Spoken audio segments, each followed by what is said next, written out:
할렐루야. 예배 자리 가운데 오신 모든 분들을 환영하고 축복합니다. 우리 먼저 옆에 계신 분들 인사하겠습니다. 잘 오셨습니다. 사랑합니다. 축복합니다. 앞뒤 좌우로 인사해 주셨으면 좋겠습니다.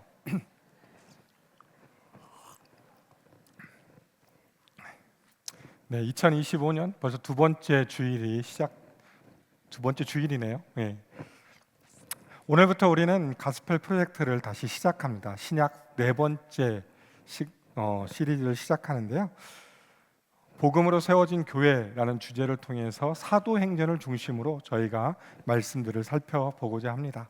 사도행전은 신약의 성경에서 유일한 역사서입니다. 역사의 기록을 기록한 성경이고요. 앞에 나와 있는 마태, 마가, 누가, 요한의 복음서와 로마서부터 시작되는 서신서의 다리를 연결하는 다리의 역할을 하는 것이 사도행전입니다. 오늘 첫 시간으로 우리가 사도행전 2장을 함께 살펴보려고 합니다. 사도행전 2장은 오순절 성령 강림 사건을 기술해 주고 있죠. 오늘 우리가 사도행전 2장 전체를 통해서 이 오순절 성령 강림이 어떤 의미를 우리에게 주는지 세 가지로 살펴보고자 합니다. 첫 번째는 성령은 모든 믿는 자에게 임하십니다입니다. 같이 해볼까요? 시작. 성령은 모든 믿는 자들에게 임하십니다. 오순절 성령 강림은 예수님의 약속입니다. 예수님께서 제자들에게 이렇게 말씀하세요. 누가복음 24장 49절에 보면 볼지어다 내가 내 아버지께서 약속하신 것을 너희에게 보내리니 너희는 위로부터 능력으로 입혀질 때까지 이 성에 머물라 하시니라.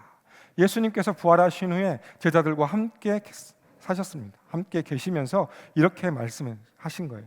너희는 내가 선물을 줄 테니까 기다려라.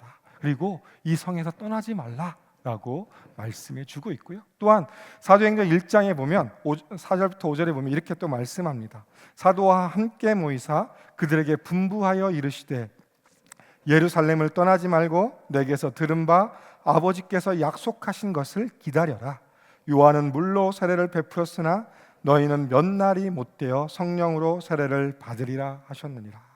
예수님께서 제자들에게 승천하시기 전에 말씀해 주고 있어요. 몇 날이 못되어 하나님이 약속하신 것을 주시겠다라고 이야기합니다. 그리고 예수님은 어디로 가셨습니까? 하늘로 승천하셔서 하나님 보좌 우편에 앉아 계셨습니다. 그리고 정말 몇 날 되지 않아서 성령님이 임하신 사건이 오늘 본문의 내용입니다.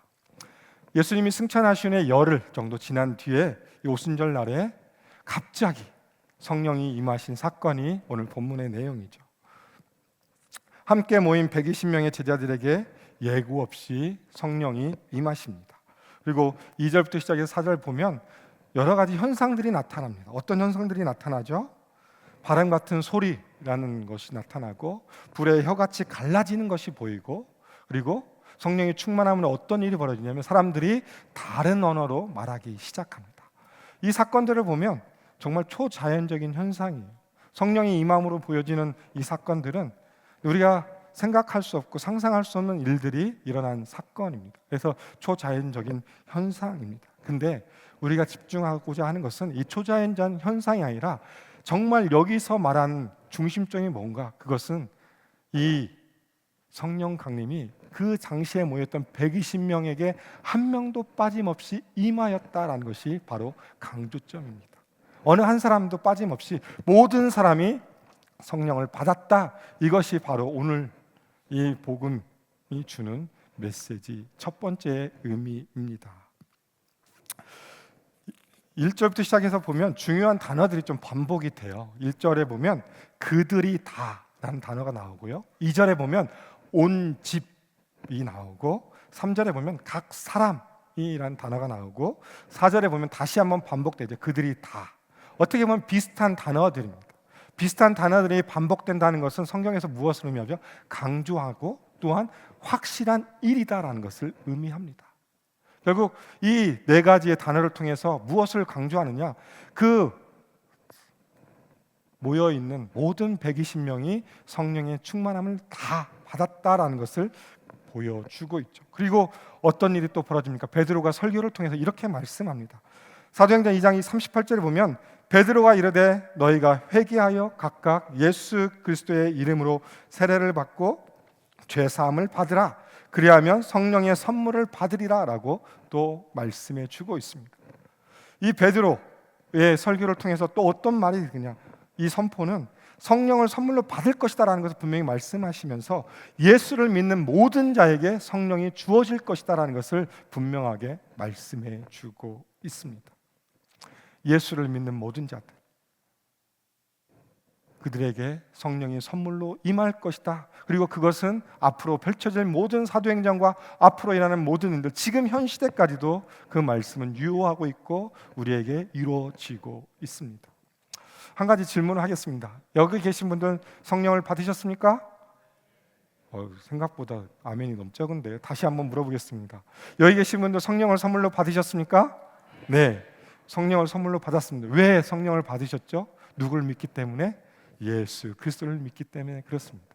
우리가 예수 그리스도를 나의 구주로 고백할 수 있고 그 믿음으로 하나님 앞에 나아올 수 있기 때문에 우리는 성령을 받은 사람들입니다. 우리는 성령을 선물로 받은 자들이에요. 다시 말하면 성령 안에서 살아가는 믿음의 사람들이라고 말할 수 있습니다. 근데 우리가 삶을 살다 보면 정말 내가 성령의 사람이다라고 늘 얘기하는데 과연 내가 성령의 사람으로 살아가고 있나? 라는 의심점이 들 때도 있어요. 제 자신을 봐도 그래요. 어릴 때 보면 막 열심히 막 하루 열심히 사는 것 같은데 내가 과연 오늘 뭐 때문에 살았지? 라는 생각이 들 때도 있고, 성령님이 내 안에 계신다고 하는데 내가 성령님의 말씀 따라서 살았나? 라는 생각이 들 때도 있습니다. 저만 그런가요? 아닐 겁니다. 그런데 성령님은 여전히 우리의 마음에 계십니다. 그리고 우리를 인도해 주고 계십니다. 우리가 이 자리에 모여 있는 것, 하나님 앞에 예배할 수 있는 것 자체가 바로 성령이 있다는 증거입니다. 우리가 성령이 없이는 예수님을 구주로 고백할 수도 없고 하나님 앞에 나와서 예배할 수도 없기 때문에 그렇습니다. 우리가 이 자리에 모인 것 자체가 바로 성령이 내 안에 계시다라는 것을 증거해 주고 있습니다. 성령이 없이는 그 누구도 예수님을 구주로 고백할 수가 없습니다. 제가 전에 섬기던 교회에서 한 3년 정도 매달마다 김밥을 싸서 전도를 나갔습니다. 제가 살던 그 포토스 지방 지역은 한인들 대부분 도넛 가게를 많이 하세요. 도넛 가게를 하시는데 그분들이 식사를 잘 못해요. 그래서 저희가 그분들과 접촉할 수 있는 게 뭐가 있을까 해서 생각했던 게 김밥이었어요. 그래서 아침에 김밥을 말아서 그 가게를 다 순회하면서 김밥을 전해주고 얘기도 들어주고 복음도 전하는 것을 한 3년을 하는데 3년이 지나면서 정말 열매를 맺은 건 딱 한 가정이었습니다. 그 많은 가정들을 방문하고 저희가 한번 방문할 때 30가정 넘게 방문을 했는데도 저희가 3년 동안 그렇게 하면서 하나님 이거 계속 해야 됩니까? 그런 퀘스천을 계속 했어요. 근데 하나님 그래도 한 가정을 우리에게 허락해 주신 그것만으로 저희가 만족함으로 이 모든 것을 마무리했었거든요. 그러면서 정말 이게 우리가 아무리 복음을 열심히 전하고 아무리 복음을 드러내려고 해도 성령이 하지 않으면 그것을 받아들일 수 없고 예수를 믿을 수 없다는 것을 다시 한번 깨닫게 되었습니다. 이게 바로 성령이 오신 이유입니다. 우리가 예수 그리스도를 구주로 고백할 수 있도록 우리를 함께 하시기 때문에 이 자리에 오셔서 우리를 이 자리로 이끌어 주신 것입니다. 그렇기 때문에 우리는 많은 정체성들이 있어요. 우리가 그리스도를 믿으면서 많은 정체성들이 있죠. 우리는 하나님의 자녀다, 우리는 예배자다, 많은 정체성의 그런 단어들을 듣지만 또 하나의 단어는 뭐냐면 우리는 성령의 사람이다입니다. 성령님과 함께 동행하며 성령님과 함께 살아가는 사람들이기 때문에 우리의 정체성은 뭐다? 성령의 사람이다라고 이야기할 수 있습니다. 오순절 성령 강림의 첫 번째 의미는 바로 여기에 있습니다. 성령이 지금도 모든 믿는 자들에게 오셔서 선물로 임하시고 그 삶의 그 모든 삶을 이끌어가고 계시기 때문에 그렇습니다. 우리는 성령을 받은 자이기에 성령의 또 무엇으로 불립니까? 하나님의 전, 성령의 전으로 불려서 하나님 앞에 나아갈 수 있습니다. 우리가 함께 모여서 기도할 수도 있고, 개인적으로 기도할 수 있는 이유가 무엇입니까? 내 안에 성령이 계시기 때문에 우리가 하나님께 나아가 우리의 어려움들, 우리가 가지고 있는 모든 문제를 하나님 앞에 아뢰고 부르짖고 나아갈 수 있다는 것을 말씀합니다. 우리는 뭐라고요? 성령의 사람입니다. 나는 성령의 사람이다 라는 정체성을 가지고 우리가 이 땅을 살아가야 됩니다.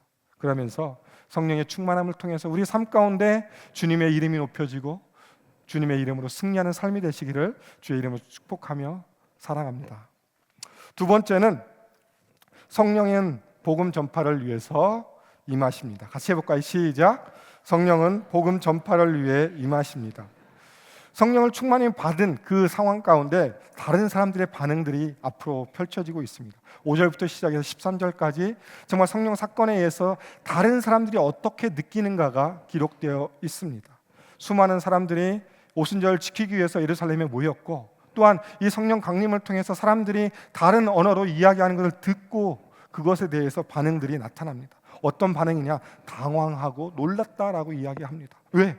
자신들이 모였는데 내가 태어난 곳에 그 언어로 이 하나님의 큰 일이 들려지다니 정말 놀랍고 황당하다라고 이야기하고 있고, 또 한편에서는 뭐냐, 이 사람들이 낮부터 술을 먹었다, 그래서 술 취했다라고 평가하는 모습도 보여집니다. 그러니까 이제 사도 베드로가 어떻게 합니까? 사도들과 함께 일어나서 큰 소리로 외쳐 선포합니다. 베드로의 설교가 시작합니다. 베드로는 구약의 성경들을 계속 인용합니다. 요엘서 2장, 시편 16편, 시편 110편을 계속 인용하면서 우리가 이 성령을 받은 것은 하나님의 약속의 성취다라는 것을 분명히 말씀하고 있고, 그 뒤에 이어서 예수 그리스도에 대해서 선포해 주고 있습니다. 우리 예수님이 어떠한 분이냐? 예수님이 이 땅에 왜 오셨는가? 예수님이 왜 십자가에 못 박혀 죽으셨는가? 왜 부활하셨는가?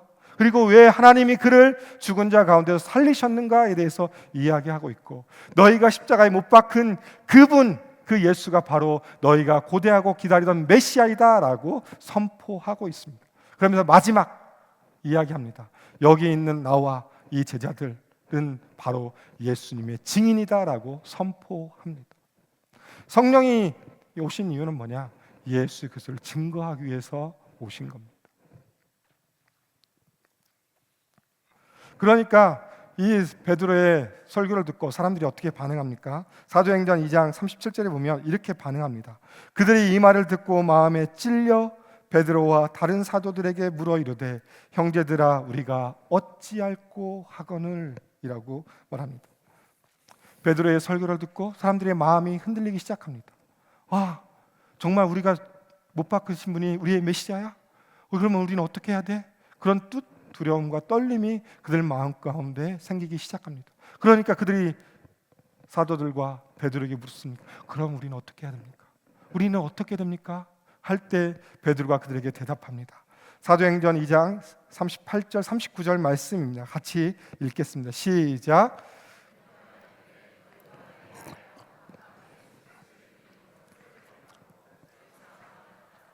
그리하면 성령의 선물을 받으리니 이 약속은 너희와 너희 자녀와 모든 먼데 사람 곧 주 우리 하나님이 얼마든지 부르시는 자들에게 하신 것이라 하고, 이 사람들이 어떻게 할까라는 질문을 했을 때 베드로는 바로 그들에게 이야기합니다. 회개하고 예수 그리스도의 이름으로 세례를 받고 죄 사함을 받고 성령의 선물로 받으라라고 이야기합니다. 회개하다 의 의미는 뭡니까? 죄를 고백하고 죄를 뉘우치는 게 회개가 전부가 아닙니다. 회개는 돌이키는 것입니다. 우리가 길을 가다가 그 길에서 완전히 돌이키는 것이 바로 회개의 의미입니다. 결국 회개하다는 건 뭐냐? 그들의 삶의 모든 것들을 다 내려놓고 예수 그리스도께 돌려서 돌아올 것을 말씀하고 있고, 그리고 그 표징으로 예수 그리스도의 이름으로 뭘 받으라고요? 세례를 받고 죄 사함을 받으라. 그리고 성령의 선물을 받을 것을 베드로가 말씀합니다. 그리고 위에 보면 여러 말로 그들을 설득합니다. 여러 말, 어떤 말인지는 몰라요. 성경이 여러 말로 되어 있기 때문에 정말 사도들과 베드로가 하고 싶은 모든 최선의 말을 통해서 그들을 설득하고, 그 결과 어떤 일이 벌어집니까? 그 자리에서 3,000명이 회개하고 주님 앞에 돌아오는 놀라운 역사가 일어납니다. 120명의 예루살렘 공동체가 순식간에 3,120명이 됩니다. 이 몇 배죠? 전 계산 못하겠습니다. 너무 많아서. 정말 순식간에 이런 일들이 일어납니다. 이게 바로 성령이 하신 일입니다. 베드로를 통해서 누굴 선포하셨죠? 예수 그리스도를 선포하게 하시고, 그 복음을 통해서 그 복음을 듣는 사람들이 주님 앞에 돌아온 놀라운 역사가 일어나게 하셨습니다. 이것이 두 번째 성령이 오신 이유이고 의미입니다. 복음을 전파하기 위해서, 복음을 이 땅 가운데 예수 그리스도를 드러내기 위해서, 선포하기 위해서 성령님이 오셨습니다. 예수님께서 이렇게 말씀하십니다. 예수님이 승천하시기 전에 제자들에게 말씀하시죠. 사도행전 1장 8절 말씀, 우리가 잘 아는 말씀입니다. 오직 성령이 너희에게 임하시면 너희가 권능을 받고 예루살렘과 온 유대와 사마리아와 땅끝까지 이르러 내 증인이 되리라 하십니다. 예수님의 이 말씀이 그대로 성취되었습니다. 예루살렘에서 성령이 오시니까 제자들이 어떻게 합니까? 예수의 증인으로 예수 그리스도를 증거하게 됐고, 그리고 그 결과로 수많은 사람들이 주님 앞에 나와서 예수를 주로 고백하는 놀라운 역사가 일어난 것입니다. 그리고 앞으로 사도행전에서 살펴보면 이 성령의 역사를 통해서 많은 일들이 일어납니다. 3장에 보면 베드로와 요한이 성전에 기도하러 갑니다. 기도하러 갈 때 한 사람이 눈에 띄어요. 성전 문 앞에서 구걸하는 안진뱅이가 눈에 띕니다. 그러니까 베드로가 이렇게 얘기합니다. 베드로가 이르되 은과 금은 내게 없거니와 내게 있는 이것을 내게 주노니 나사렛 예수의 이름으로 일어나 걸으라 하고, 어떻게 합니까? 손을 잡아 일으킬 때에 그 안진뱅이가 일어나는 놀라운 기적이 일어납니다. 누구의 이름으로? 예수 그리스도의 이름으로 이 일들이 일어나고, 또 이 일 이후에 많은 사람들이 다시 베드로를 솔로몬 행각에 모이게 하고 설교를 또 시작합니다. 그 설교는 바로 뭡니까? 복음입니다. 예수 그리스도, 예수 그리스도의 오심, 예수 그리스도의 죽으심, 예수 그리스도의 부활하심, 그것을 선포할 때 이번에는 몇 명이 돌아오냐면 5,000명이라는 숫자가 주님 앞에 돌아옵니다. 이만큼 복음의 역사는 어마어마합니다. 이것이 바로 누구를 통해서 일어나냐? 성령을 통해서 일어난 사건입니다. 이제 이런 일들이 벌어지니까 유대인들이 겁을 내기 시작합니다. 더 이상 예수를 믿는 사람들이 생기면 안 돼. 그래서 어떻게 합니까? 사도들을 잡아다가 협박합니다. 야, 너 더 이상 예수 옛자도 꺼내지 마. 예수 옛자를 꺼내면 내가 다시 너 잡아다가 죽일 거야 라는 겁박을 하고 협박을 합니다. 근데 사도들은 어떻게 결단합니까? 사도행전 4장에 보면 이렇게 말씀합니다. 사도행전 4장 31절에 빌기를 다음에 모인 것이 진동하더니 무리가 다 성령이 충만하여 담대히 하나님의 말씀을 전하니라. 비록 그들이 위협을 당하고 있는 상황 가운데서도 어떻게 했다고요? 기도를 하고, 기도가 마치자마자 담대히 무엇을 선포했습니까? 하나님의 말씀을 선포했다라고 말씀해 주고 있습니다. 그리고 또 한 사람이 있죠. 바울이라는 사람이 등장하죠.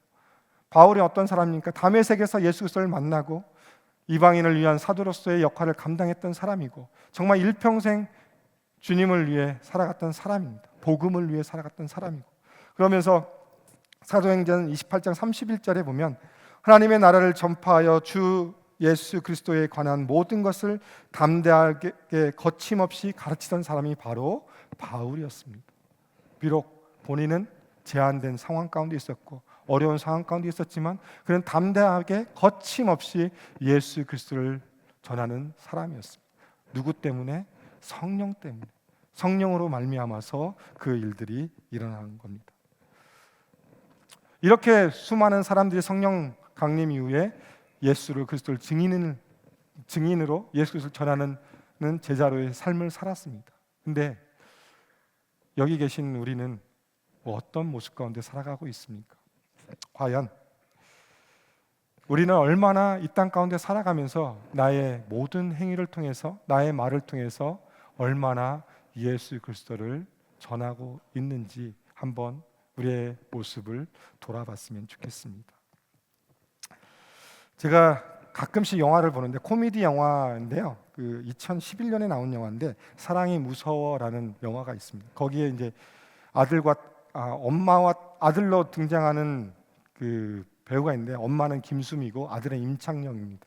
그러니까 엄마와 아들이 대화 가운데 이런 말이 있어요. 어떤 말이냐면 아들에게 이렇게, 김수미가 아들에게 이렇게, 너는 입만 벌리면 거짓말이 자동으로 나와.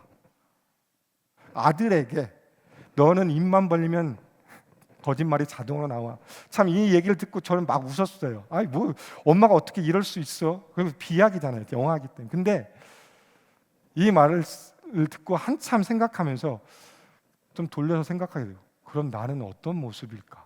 나는 내가 어떤 말을 하고 살아가는 사람이지? 이 영화니까 분명하게 거짓말이라고 얘기를 할 수 있지만 우리가 이 땅 가운데 주님을 모시고 살아가고 성령을 모시고 살아간다고 얘기하는데 과연 나는 어떤 말을 하고 있는지 제 자신이 조금 두려웠어요. 그러면서 나는 정말 예수님을 얼마만큼 드러내고 살아갈까라는 고민이 빠지게 되었습니다. 우리 옆에 계신 분들 한번 얼굴 봐주세요. 네, 남편일 수도 있고 친한 분일 수도 있는데 한번 툭 건드려 보세요. 그냥 웃고만 계시잖아요. 근데 이렇게 했으면 좋겠어요. 누가 턱 건들면 예수가 나왔으면 좋겠습니다. 이게 우리의 삶의 모습은 아닐까요? 우리가 성령으로 살아간다고 늘 이야기하면서 성령의 충만함을 늘 기도하면서 과연 내가 살아가는 삶의 모든 영역 가운데 뭐 회사가 됐든 직장이 됐든 뭐 학교가 됐든 어느 곳에 있든지 과연 나의 모습을 통해서 그리스도가 드러나고 있는지 한번 돌아봤으면 좋겠습니다. 성령이 오신 목적이 바로 뭐냐? 복음을 전하기 위해서, 예수를 전하기 위해서 이 땅에 오신 것입니다.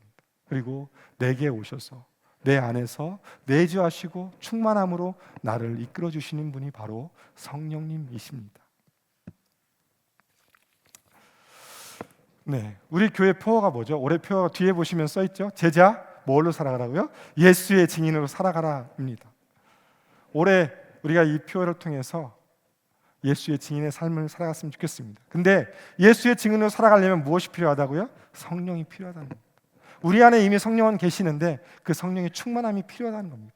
우리가 정말 기도함으로 우리 안에 성령의 충만함을 통해서 성령이 이끄시는 대로 그걸 통해서 삶을 살아감으로 그리스도의 제자, 그리스도의 증인으로 살아가야 합니다.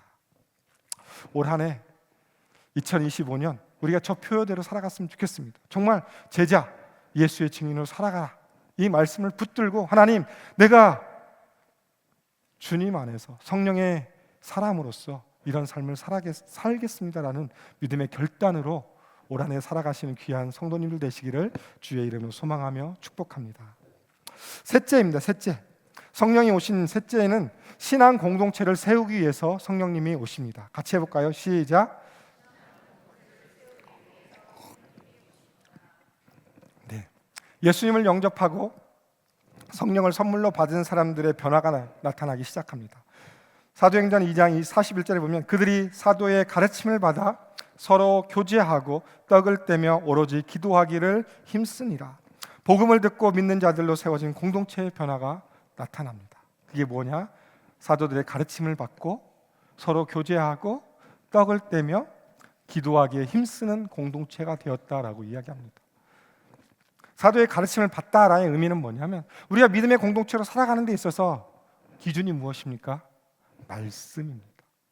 우리가 이 땅을 살아가면서 우리의 신앙의 기준이 뭐냐면 말씀이지 않습니까? 그 말씀을 배워야 되기 때문에 사도들을 통해서 가르침을 받았다라고 말하고 있고, 두 번째, 교제했다, 서로 교제했다라는 의미는 뭐냐면 서로 사랑하고 서로 용서하고 용납했다의 의미를 가지고 있습니다. 용서하는 것으로 끝나는 것이 아니라 용납까지도 포함되어 있는 의미가 서로 교제하다입니다. 비록 우리가 살다 보면 우리 마음에 안 맞는 사람도 많잖아요. 예? 하는 짓이 미워요. 괜히 저 사람 왜 저렇게 행동할까라는 사람도 보여요. 그 같은 공동체 안에서. 그럴 때 성령님을 통해서 우리가 그것도 품으라라고 이야기해 주는 겁니다. 술과 담배 얘기를 꺼내서 죄송합니다. 혹시 우리 교회 성도 중에 여전히 술과 담배를 하시는 분들도 있을 겁니다. 혹시 길거리에서 보시면 피해 가세요. 그냥 가서 왜 교회 다니는 사람이 술 먹어 담배 피워 그렇게 하지 마시고 그냥 못 본 척 돌아가시는 것도 그 사람을 용납하시는 것입니다. 왜? 술과 담배는 구원의 조건은 아니에요. 우리 신앙의 조건이고 신앙의 기준은 맞지만 구원의 조건이 아니기 때문에 그런 부분에 있어서 우리가 서로 용납하고 용서하는 부분도 가져야 됩니다. 그리고 서로 일을 하다 보면 부딪히잖아요. 서로의 성격이 다르고 서로 생각이 다르기 때문에 그럴 때 서로 받아주시는 것이 바로 서로 교제하다의 의미를 가지고 있습니다. 그리고 떡을 떼다의 의미는 뭐냐면 성도들이 가정 가운데서 서로 식탁 교제를 하는 것을 말하고 있습니다. 서로 마음 힘든 가정이 있다면 불러서 식사하면서 힘내, 그게 바로 떡을 떼다는 거고, 좁은 의미로 떡을 떼다의 의미는 뭐냐? 성찬을 의미합니다. 주님을 기념하는 성찬을 의미하고 있고요. 기도는 누누이 강조하지 않아도 늘 우리가 생각해야 될 것이 바로 기도입니다. 성령을 받기 전부터 제자들이 했던 게 뭐죠? 기도였습니다. 그리고 성령 받은 이후에도 여전히 하는 게 바로 뭐냐? 기도입니다. 왜? 하나님의 뜻을 분별할 수 있기 때문에 그렇습니다. 이 네 가지를 통해서 이 공동체는 아름답게 세워집니다. 이게 누구를 통해서? 성령이 오심으로 말미암아 이 모든 삶의 패턴, 이 믿음 생활의 패턴들이 이루어지기 시작합니다. 그리고 어떤 일이 또 벌어지냐면 이후에 42절부터 시작해서 46절까지 어떤 현상이 벌어지죠? 가난한 자들이 교회 안에 있을 때 그들을 향하여서 어떤 일이 벌어지냐면 자신의 재물을 내어놓고 야, 니네 갖다 써. 힘들지? 너의 필요를 채워. 이 사람들의 필요를 채우는 아름다운 공동체의 모습까지도 발전하게 됩니다. 사도행전 4장에서 똑같이 이렇게 말합니다. 사도행전 4장에 보면 이렇게 말씀하세요. 한 마음과 한 뜻이 되어 모든 물건을 통용하고 자기 재물을 조금이라도 자기 것이라고 하는 사람이 없는 공동체가 되었다. 그냥 공동체 안에서 서로 네 거 내 거 없이 그냥 우리 거 우리 함께 쓰고 함께 하면 돼라는 그 공동체가 되었다라고 말합니다. 여기에 진정한 의미는 뭐죠? 내 것이 없다는 거죠. 내 것이, 내 욕심, 내 것 먼저 채우는 것이 아니라 다른 사람들의 필요를 채우는 공동체가 되었다는 겁니다. 나에 집중하는 것이 아니라 상대방을 향하여 집중하는 공동체가 되었다라고 말하고 있습니다. 저는 이 말씀을 준비하면서 우리 교회가 이런 공동체가 되었으면 좋겠습니다. 늘 말씀이 넘치고 서로 교제하고 서로 용납하고 용서하고 또 우리 성도들 간에 정말 아름다운 시타의 교제가 있고 또 기도가 넘치며 또한 다른 사람의 필요를 채울 줄 아는 귀한 공동체가 되었으면 좋겠습니다. 이 예루살렘 공동체에 대한 평가가 나타납니다. 맨 마지막 절이죠. 47절에 보면 이렇게 평가가 됩니다. 함께 읽어볼까요? 시작. 하나님을 찬미하며 온 백성에게 칭송을 받으니 주께서 구원받은 사람을 날마다 더하게 하시니라. 이 아름다운 공동체, 예루살렘 공동체의 모습을 가운데 그것을 통해서 평가가 나오는 첫 번째는 뭐냐? 사람들의 평가입니다. 온 백성에게 무엇을 듣죠? 칭송을 들었다라고 이야기합니다. 여기서 온 백성은 뭐냐면 불신자를 포함한 모든 예루살렘에 사는 사람들을 의미합니다. 그 사람들이 예수를 믿든 믿지 않든 이 교회의 모습을 보고 뭐라고 평가하냐? 정말 좋은 교회네, 정말 잘하고 있네, 본받고 싶네 라는 모습이 바로 이 교회였습니다. 사람들의 칭찬이 있는 교회가 바로 예루살렘 공동체였습니다. 그러면서 저는 또 이 생각을 하게 됩니다. 과연 우리가 이 어스틴 땅에서 우리 교회가 어떤 평판을 듣고 있는지, 어떤 평가를 받고 있는지 저는 잘 몰라요. 저는 교회 안에만 있기 때문에 만나는 사람들이 한정돼 있습니다. 근데 우리 성도님들은 삶의 터전에 가면 믿는 사람들, 믿지 않는 사람 많은 분들을 만나기 때문에 우리 교회에 대한 평가를 들으실 거예요. 누가 저한테는 얘기를 안 해주시더라고요. 우리 교회가 어떻다. 근데 저는 우리 교회가 정말 칭찬받는 교회가 되었으면 좋겠습니다. 이 지역의 사람들에게 정말 우리가 아름답게 교회를 섬기면서 주님을 바라보면서 주님 앞에 우리 교회 공동체 이런 모습이야 라는 것을 떳떳하게 보여주면서 칭찬받는 교회가 되었으면 좋겠습니다. 두 번째는 뭐죠? 날마다 믿는 사람이 더해졌다라고 이야기합니다. 근데 중요한 것은 뭐냐면 주께서예요. 주께서 구원받는 사람들을 날마다 더하셨다라고 이야기합니다. 교회의 공동체가 아름답게 세워지니까 사람들의 칭찬을 뛰어넘어서 어떻게 변하냐면 영혼 구원의 역사까지도 이어진다라고 말씀합니다. 그리고 그것을 하시는 분이 누구냐고요? 예수 그리스도라고 말씀합니다.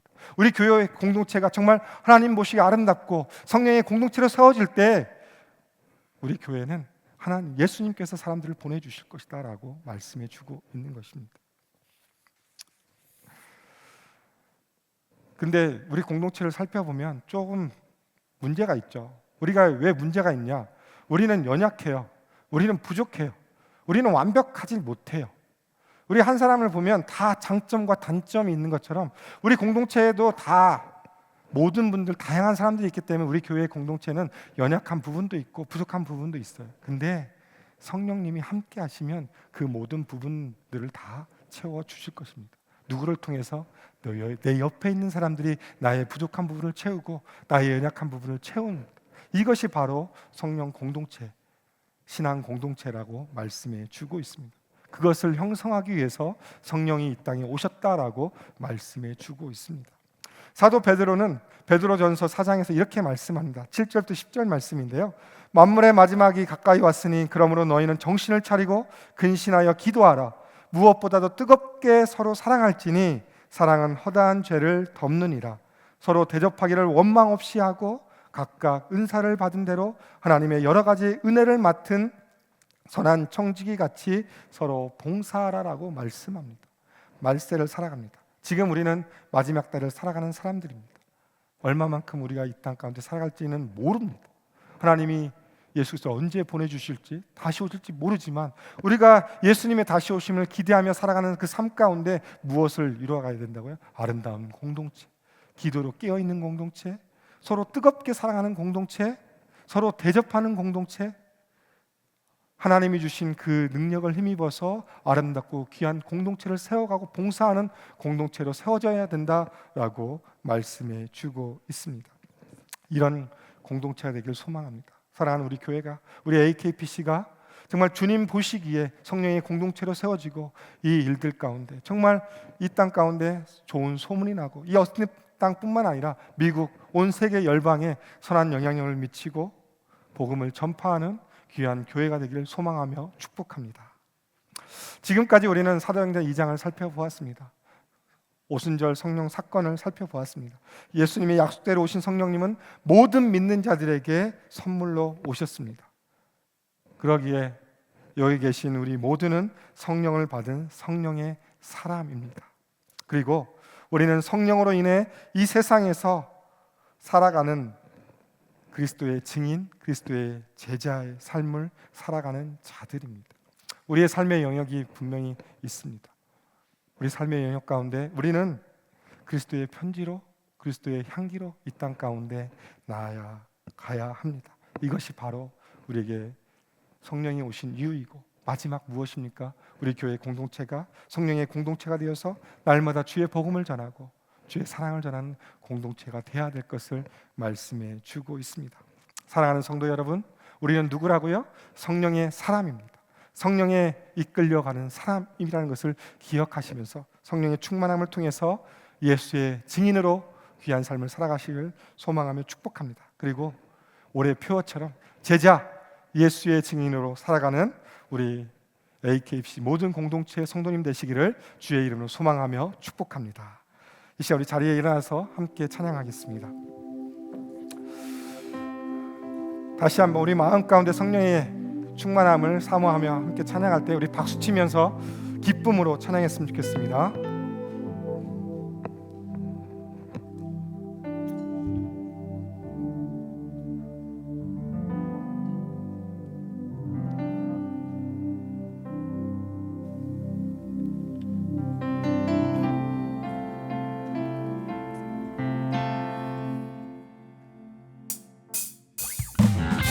박수로 주님께 감사드립니다.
하셨소